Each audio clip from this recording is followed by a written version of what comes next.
Welcome to Crypto Moon Hunters, the only crypto podcast bringing you the latest projects across the industry. Cryptocurrencies discussed in this podcast are highly speculative and ultra high risk. Never invest more than you can comfortably afford to lose. Any information discussed in this podcast should not be considered financial advice and is provided for informational, educational, and entertainment purposes only. Seriously, these guys are idiots. And now here are your hosts, professionals of buying high and selling low. Welcome to Crypto Moon Hunters. I am Hate Man. With me today we have Loot. Hey guys. As always, and with us we have a very special guest today. We have the founder of DX, and that is Hash. Hey guys.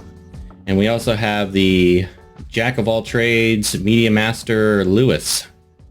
How are you guys? Pleasure to be here. We really appreciate you guys coming on, and we have a variety of topics. We actually don't exactly know what we're talking about today, but we know you have some projects coming up, so we figured we'd just talk about it on air. And we had Chung on last week, and we appreciate him coming on with the equity pre-sale. Unfortunately, it looks like that might just miss the soft cap. Before we get into your topics, Hash and Lewis, is there any, are you seeing a lot of the pre-sales right now struggling to fund, or is it just kind of hit and miss depending on the project? It's a little bit of both. It's always a combination of both in general, I think, with pre-sales. Right now, we're seeing this trend that the KYC pre-sales are doing good, and it's based a lot on trust, right? People are not just blindly trusting everything that has just a random dog name. So we're seeing a shift in the way pre-sales are going and the way people are managing risk. Yeah. Yeah, but it's very interesting because sometimes we see that something is going to be like a very good project and it just doesn't go anywhere. You know, the potential is there, but sometimes something goes wrong that just totally blows it, and sometimes project comes out of nowhere and it just blows up. It's pretty cool dynamic. Yeah, I've seen both sides of the floor. Like, even if the market is bad, some projects, they say the market isn't so good. But, even in a bad market, if you play your cards right, people are actually doing well in pre-sales, both. I think people want to spend money. I think they just are maybe a little bit more cautious now and choosy. Yeah. It's like some people can't help themselves, right? They want to keep making more. I think it's like an adrenaline, right? Sometimes you do make times 10 and then, you want to hit your next times 10. So it's very interesting. Well, I do know that equity will relaunch at a later time once they, better market conditions and, change up a few things. But the old equity seems to be popping. So I think that's a great project. I think they'll eventually get back on track. And I know they have some good things coming. So with that, let's get into the topics you all wanted to talk about. Lewis or Hash, whoever wants to take it, do you want to tell us about some of your new projects coming up that you wanted to share with the wider world? Lewis, you want to take this one first, and then I can go? Okay, yeah, I'll give you a little brief introduction then. So we're coming up with a NFT-related game. I'm not sure how much leeway I have to explain, so I'll just give you the gist of it. It's an NFT-related game that is going to allow you as an NFT creator to bring it to the game and give it utility. And that's it. Then we also have some new blockchains coming up, integrating systematically with new blockchains, so you're going to be seeing a lot of news on that. Now, if you could give just kind of, Chung went through it a little bit last week's episode, but if you could just kind of give our audience, if they didn't catch last week, just kind of a quick rundown of what DX, your app and site is. For sure. DX is, our fun way of saying decentralization. We just came up with it randomly, and then we basically wanted to build a lot of easy to use decentralized applications. So we started with pre-sales. We saw a lot of problems with the pre-sale space. Like there were a lot of bugs happening when we started 1.5 years ago. So we created a platform that was very easy for someone to create a pre-sale contract without not doing any coding. And it automatically locks liquidity and basically lists you on a decentralized exchange. So that's kind of what we do in the heart of things. But we wanted to add a little bit more tools to kind of help the project owners save time so they can actually focus more on their product, whether that's marketing side or just their own development. So we created like a minter, we created a locker, and now we're basically, we've done so well because we focus on the user experience and saving a lot of time that we're able to now build additional applications that kind of cover up other crypto spaces. Now, I know you've had some big names launch on your platform. You mind sharing with us just a couple of those names? Yeah. Go ahead, Luis. Well, we've had CumRocket, we've had Elongate. We've had, for example, Save Planet Earth token. And the biggest of all time is SafeMoon, which was one of the very early projects. It was actually the 8th project to ever launch on DxSale. Was SafeMoon, and it turned out to be the biggest of them all. So we've had some pretty decent projects launch, and some of them are continuing to come along, and we're waiting for the next one. That's awesome, and yeah, that's a huge one. I saw that name on your app the first time I went on there. I didn't realize it was your 8th project. That's amazing. Mm-hmm. Very, very early. They had, they put the faith in the platform very early, and it paid off. Yeah, our philosophy was to not limit anyone and try to enable everyone, because this was at a time where a lot of the starters program, like Poker Starters and Trust Swap, was basically the name of the game, and we found that it was very difficult because we were trying to do our pre-sale as well, but we needed to fill out a form, wait, get approved, which we never would. So we wanted to enable a platform, create a platform that really enables everyone to just kind of bring their innovation forward, and that's what happened with SafeMoon. And that's what happens with a lot of tokens, right? There was an earn token as well, where people just kind of earn different type of altcoins if you just hold the token. So there's a lot of innovation that came out of this space in tokenomics because of our platform. Now, you mentioned that you're launching an NFT game. You gave us a real brief kind of background on it. Is there anything about the game that's kind of different than what we're seeing with the other NFT games that are coming out? Or there's been a plethora of them that's kind of popped out. Is there anything you can tell us, or even time frames, that kind of information? Yeah, I can't tell you guys a lot. Even the name of the game is very secretive. We're actually calling it super secret game right now. And we're kind of going with the whole Pokemon theme, guess what this is, but nobody will be able to because we kind of created our own characters. But what makes it very unique, we noticed that a lot of the NFTs in this space, they don't really have any utility. It's art that people speculate on, and if enough... Yeah, exactly. They just do nothing. Yeah. They do nothing, and we were wondering what if we took NFTs and gave them some purpose within a game, and a way for some people to actually show off their NFTs in a way that might be valuable, that might provide some economic value as well, and it can be from any blockchain and do a lot of witty things with it. So we kind of took that, idea thesis and we started building. And we've been building for about 6 months. And we have pretty much a very light demo, pretty much ready. So we're trying to fine-tune everything with diehard gamers as well. So we care about the mechanics of the game. Again, I don't want to reveal too much, but that's basically what our thesis was, that, hey, what if we actually solve this big problem about NFTs and see if people will be interested in actually playing this type of game.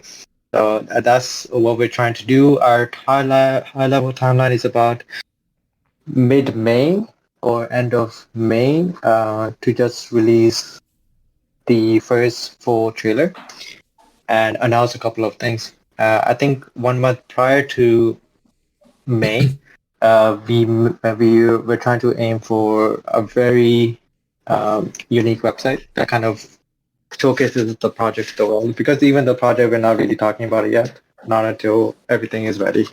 So very early right now. Now, do you plan to launch on your site on DX? Oh, very good question. I guess, is there a token going to be attached to this? Okay, so here's the thing. We're really trying to stir up the market and the way people look at pre-sales, and with the way people look at pre-sales for gaming. Because I don't think gaming projects should need a token. That's just my personal opinion on it.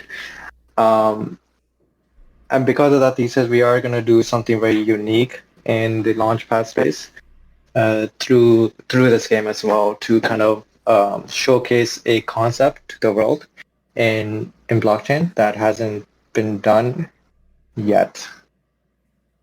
That's interesting. It sounds to me like the NFT kind of is the token.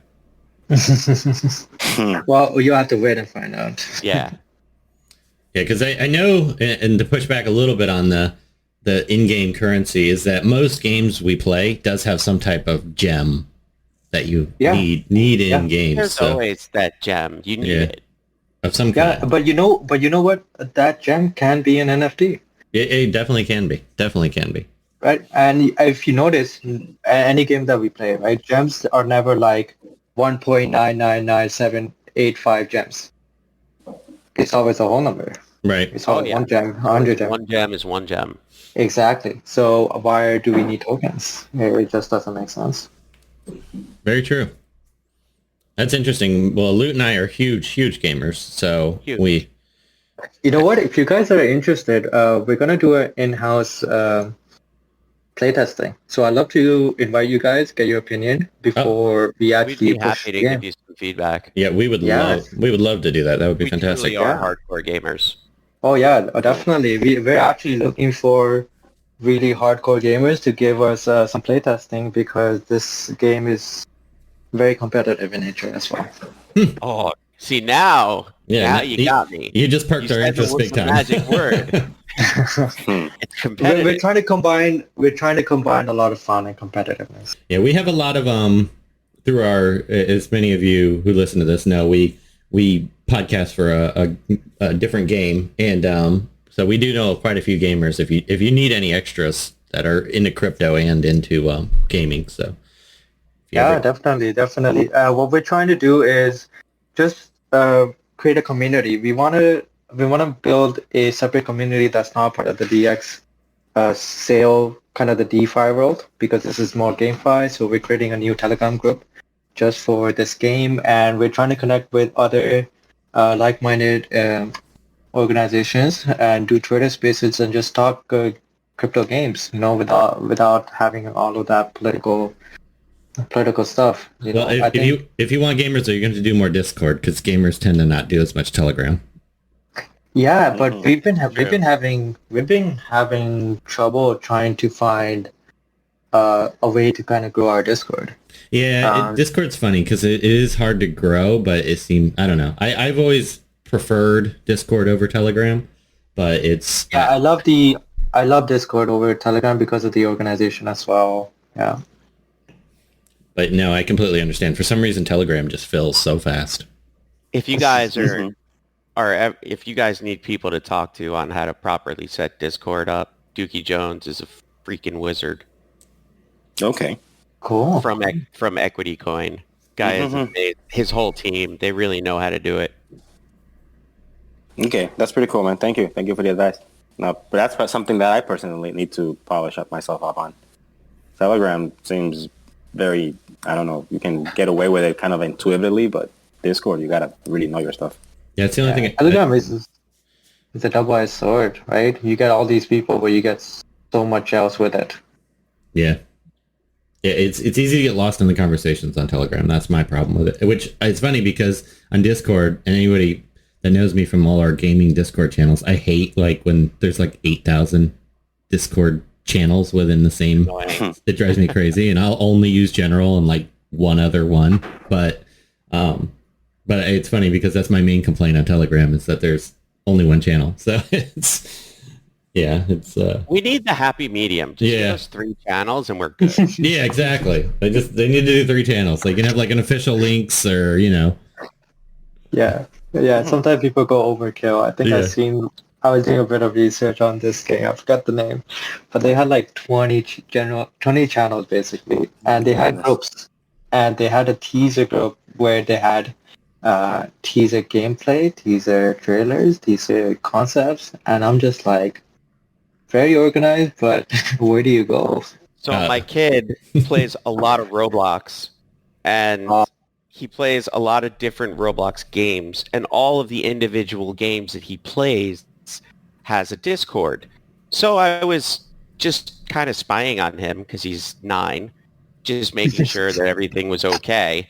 And I got on one of his Discords that he was on, and oh my God, there was like over 50 channels. I was like, what is going on here? This is just insanity. I wouldn't even know where to go. Yeah, that game is like bonkers. Like I and my niece plays it, and Roblox, it is ridiculously addictive. And it's not, Roblox is just a platform. They've got thousands of games on there. Yeah, mini games, yeah. Oh, tens of thousands, yeah. Well, have you ever been in Joker's Discord in DC Legends Loot? He's got like 50 channels in there. Yeah, I know. But you know where I think Roblox should really go is they should figure out how to incorporate crypto into their product. Well, isn't that what I can't remember what the name of it is? The Sandbox, isn't it very similar to Roblox? I have no idea. I've never tried Sandbox. I own some Sandbox, but I've never used it. Yeah, I don't know if either one of you guys played it, but it's supposed to be just like Roblox or very similar. It's all like Minecraft-y looking characters. Yeah. And everything in its NFTs. I feel like almost every like game that has a lot of users right now, crypto just adds a little bit of back-end economy to your game. The game still stays the same. So I think like Fortnite is an example, right? I think they have V-Bucks. Well, I don't know what currency they have, but they can easily use that to create an NFT marketplace using that. I'm really surprised we haven't seen that from any of the marquee games yet. I'm very I thought Fortnite would do it because they were the first, and they've been the type of development team, gaming studio that's not afraid of anything. Yeah. So Ubisoft said that NFTs are on the way, but there's a lot of people in the gaming world that are very not happy about that. Mm-hmm. I do have a question. It's a big mix. Like, people want to play the game, right? And they don't want to have to keep paying and paying and paying to play. So if they were to incorporate NFTs like in Call of Duty or some kind of game like that, it kind of limits the amount of people that would actually play the game. Because there's got to be some kind of buy-in. You got to be able... Would there be a free-to-play? I don't know. There would be, but limited. Like the way it is now already. You're already limited enough. You have to buy maps, you have to buy weapons, you have to buy upgrades. I'm sorry. Well, that's what Fortnite ruined the model, I guess. They broke the model entirely because of that. So what's the impression in the gaming community in general over NFTs? I barely get time to look into that. What's the sentiment? So I follow, I'll just call out his name. There's a guy that writes for Forbes magazine, and his name is Paul Tassi. I read all of his articles. I like what he writes. He plays games that I like to play. And he is not excited about the NFT craze. He thinks it's a fad, and he's not into it. I mean, that's like a hardcore gamer, but also journalist take on it. Yeah, it kind of sucks. Depends what it's for. In console gaming, I would probably say that NFTs really don't have a place there, because you have to pay a lot of money just to buy the game itself. So if you're paying $60 to buy a game and then you've got to invest in NFTs, I don't know, like, if people are going to do it or not. In PC gaming, I think there's a little bit more leverage there. It's a little bit different. You get a different crowd. So, I mean, it could be possible there. And mobile gaming, I think, is just screaming for crypto, like with NFTs. I think it would do really well in the mobile space. I think you're right. I also think it's going to happen, though, because there's always going to be somebody. I guess it's part of the market, but and unfortunately to some degree, but there's always going to be somebody who's going to want to buy it. And those people that I'm going to want to buy it are the ones that are going to make the gaming company a little more money. So I have a question about the super secret project, and it's nothing about the project itself, but it has to do kind of like with the economy. Mm-hmm. Is the game do you have to pay to play? Is there a free to play component? Okay, so we have multiple releases rollout, and what we're doing in the beginning is answering one of our thesis questions. Can we make these millions of NFTs that have no use cases, that are just being abused? And I think that's the reason why there's a bad sentiment in the gaming space, because people see a ton of NFTs that really have no value, and because of that, they think anything like that in the gaming, and gamers are very sensitive, right? And we don't want anything that's negative in our game. So what we're not trying to do any of that. What we're trying to do first foremost is answer our thesis. Can we take all of these NFTs that basically have no value and bring them into our games and provide them a little bit of fun and competitiveness, and focus more on the game, focus more on the gamers first. Let's try to actually get adoption going first inside this thesis that we have, and then we'll figure out exactly how do we want this economy to actually run later on, and that's something we'll figure out as we go. Sounds good to me. I'm used to NFT games like, there's one game in particular that I think Hate Mail and I both spent money on, which is Crypto Zune. Oh, Remember that one? Yeah. With the YAG token?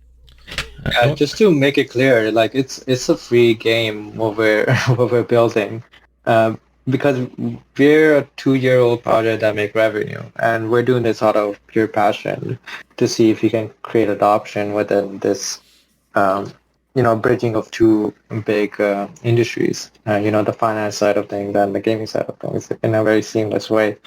But we want to focus more on the gamers and the gaming aspect. That's why I talked about playtesting, because that's so important to us. I know, and that's where I was going with the reason why I brought up Crypto Zune. Well, and the other half of last year was more of the NFT, and a lot of those games like that Crypto Zune are just they're not really a game. It's staking. Not a game. Yeah, you're staking an NFT, and the game plays itself, and then there is no game. Let's be real here. So the game, you hit like go, and it just does something, and oh my god, you won or not. Have you guys played those really, really old like Zynga Facebook games? It's like Mafia Wars where you're just clicking a button and then you're progressing. Like I mean, that's basically what I just blanked out the name of the game. The one that the most popular one of last year. Axie Infinity. Axie Infinity. I mean, it's basically what it is. You just put 3 people there and you press a button and it auto plays. It's a lot of gamification. Like psychologically, it's gamification. It's not really playing a game, but you feel you have to level up your character, level up something. You just have to. There was a very popular app game that came out not too long ago, probably maybe a year ago, and all the game was is you could go in and buy equipment, and you just press a button and upgrade. And that's all it did. Like, there was no other component to the game but pressing a button to upgrade, and it got very popular for a brief period of time. Some of the things people get into. So I have a question for you guys, since you guys probably know a lot more than I right now. Have you actually seen a sustainable working P2E model yet in crypto? well, I mean, I guess actually Infinity does count because it is still going and it's popular. Is it sustainable though?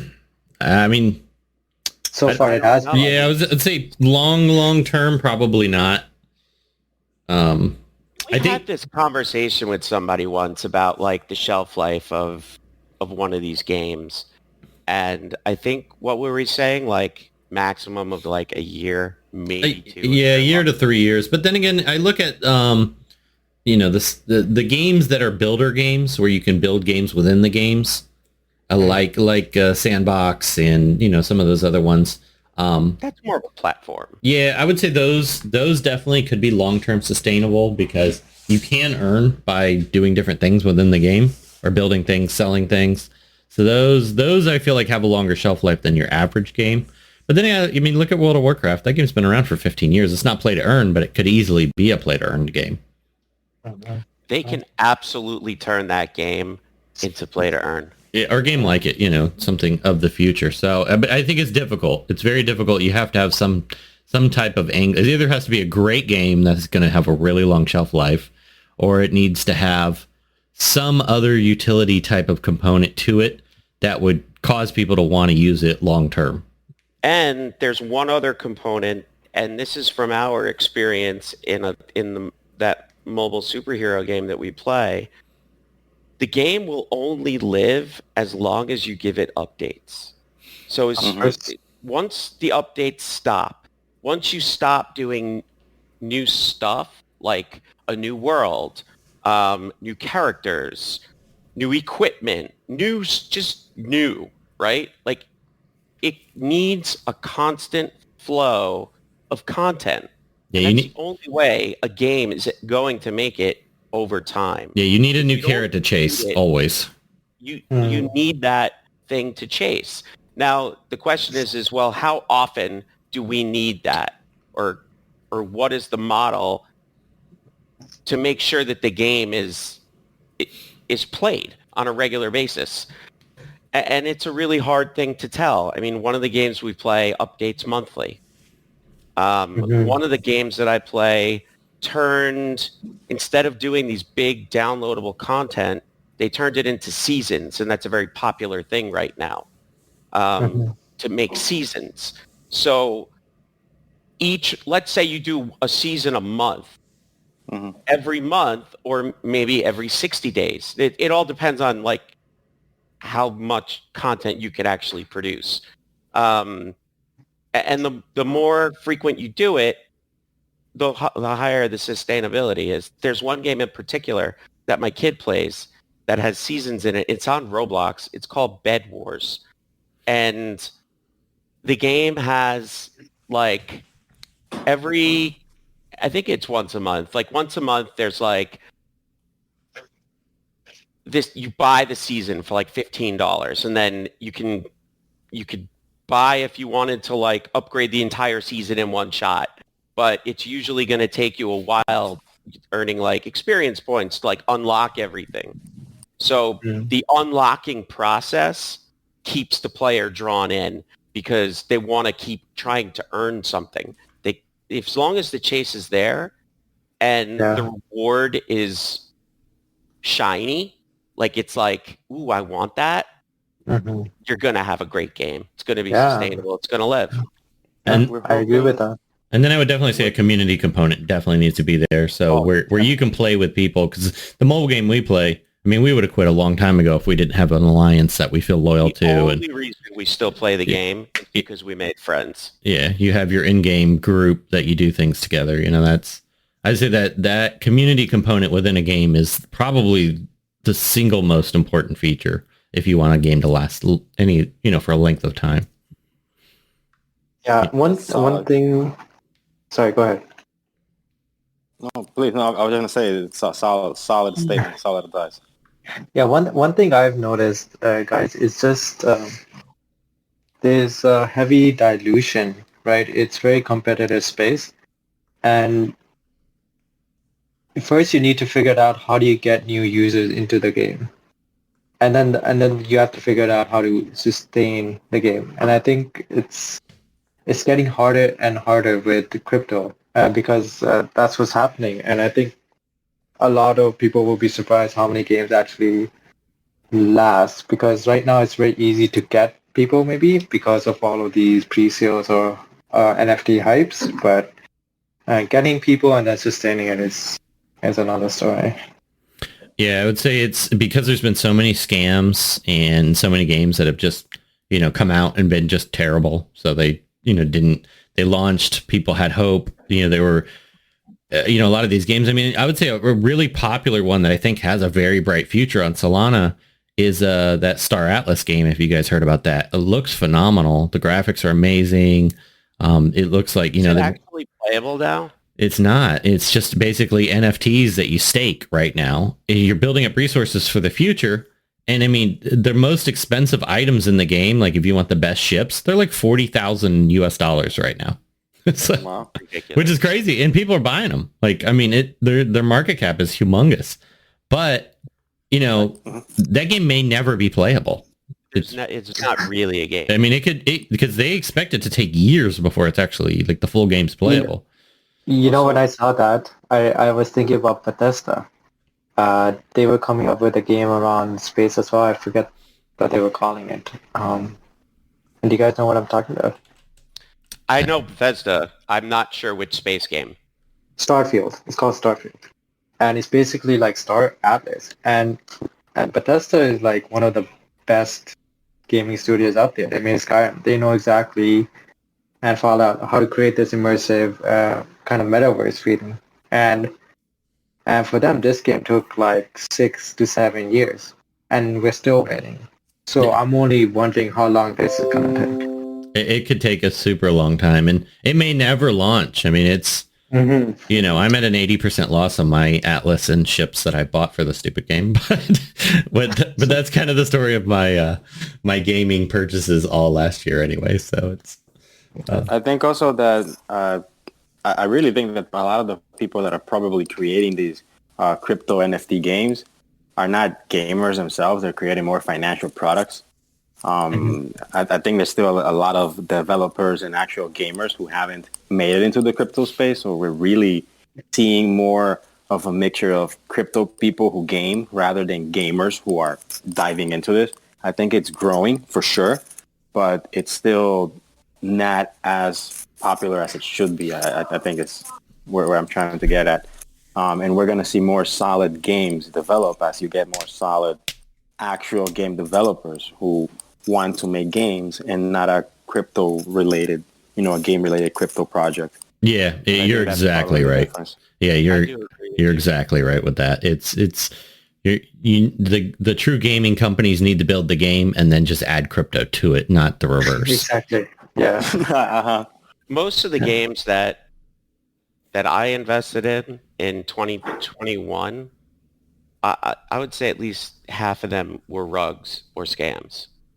I would say 80% of them. It's more than half. Yeah. Yeah. It was not. It was a bad year for us, for me and Hate Mail with games. Yeah. And many of the games we talked about on this podcast. So sorry, audience, but you knew what you were getting into when we talked about them. So they rugged we would have like the founder on. It'd be a great show, and one of the games was like extremely fun to play, and then he rugged it. Yeah. I was like, but we feel a lot better about it with you guys having a very successful platform. So. Yeah, our problem has always been the opposite. We're developers, so we know how to build the product. We have a hard time finding communities and marketing. So this is something that we're trying to get better at. So that's our problem. Well, I'd much rather see that, build it and they will come. That is always... Exactly. I was about to say the exact same thing. Build a really great product, and then you can get help getting it out there.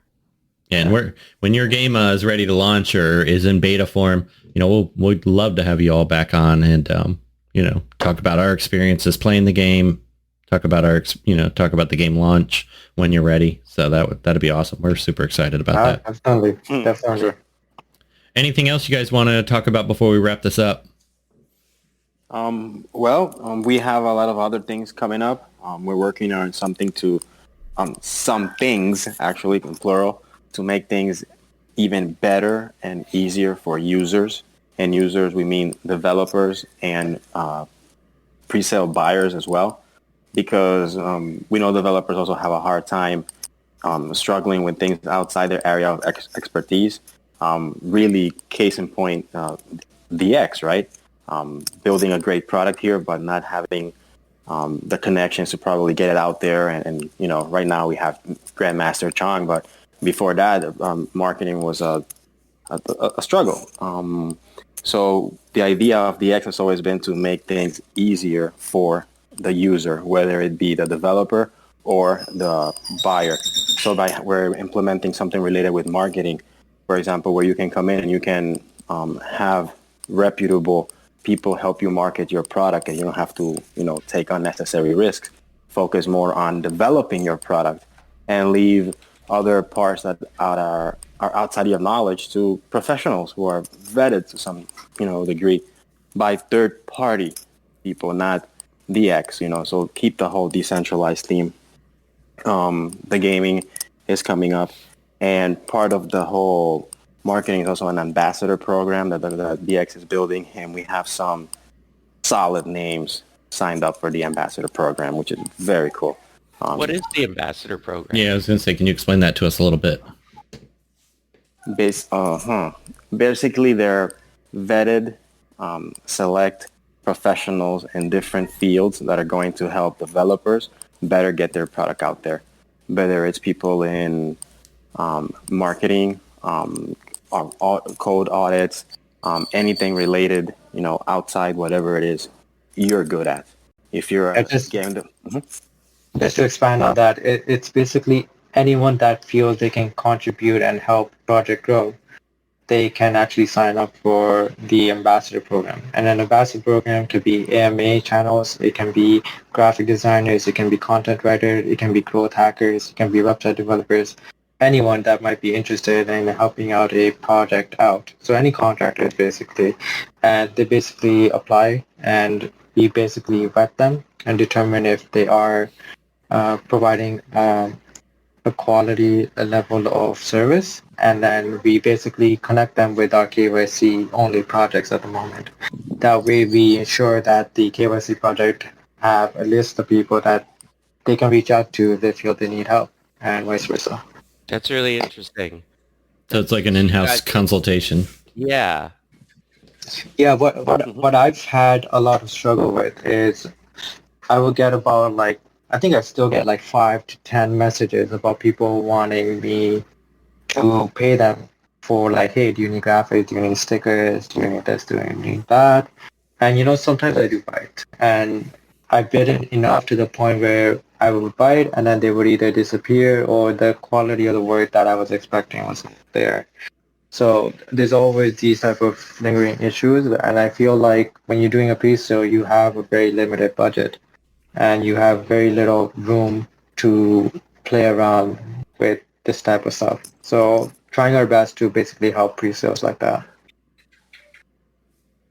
That's great. That sounds like an awesome program. So they'll be able to find that directly on the site. It'll be kind of all integrated as part of the package for somebody wanting to utilize your service. Mm-hmm. Yeah, precisely. You're like a general contractor. Or like the Upwork for pre-sales. There you go. That's great. There you go. Yeah. To give you an example, you guys with your channel, you could apply to the ambassador program. Just to give you a big crazy idea there. Yeah, people who would be interested in reaching out to you guys and who would want a reputable place where they can expose their product, for example, have another great one on the list. Yeah, we would love to do that. That'd be awesome. Yeah, definitely. Awesome, yeah, I'd love to have you. Anything else you all want to go over before we close? Yeah, just a general statement to anyone that's listening. If you're not in crypto and you want to be involved, either start learning, developing. The space could use more developers always, and they can also use any type of skills you're willing to offer. And if you need any sort of advice, feel free to reach out to me on Twitter. I'm more than happy to help you kind of get your foot into the door, because I was not not long ago I was like you, basically. All right, great. Well, we really appreciate you guys coming on. It sounds like you have some amazing projects. We definitely look forward to helping you play test that game, and then we would love to talk about that in the future once it's ready. So it's great talking to you guys, and thanks again for coming on. And they can find you. Can you give your web address for people to find you? So it's dx.app, and from there you're going to find a link to all of our socials and into the Telegram chat where we're most active. And we have Discord as well, and we have all social channels. All right, thank you very much. And I have bought many a coin on your site. So beautiful. Family. All right, thanks again, guys. We really appreciate you coming on. Thank you for listening to this episode of Crypto Moon Hunters. If you like the show, consider becoming a Patreon and get special perks. Just go to patreon.com/CryptoMoonHunters. You can also tip your host by donating to our wallets. Just see the address in the show notes. Please be sure to like, subscribe, and leave comments on whatever platform you listen to.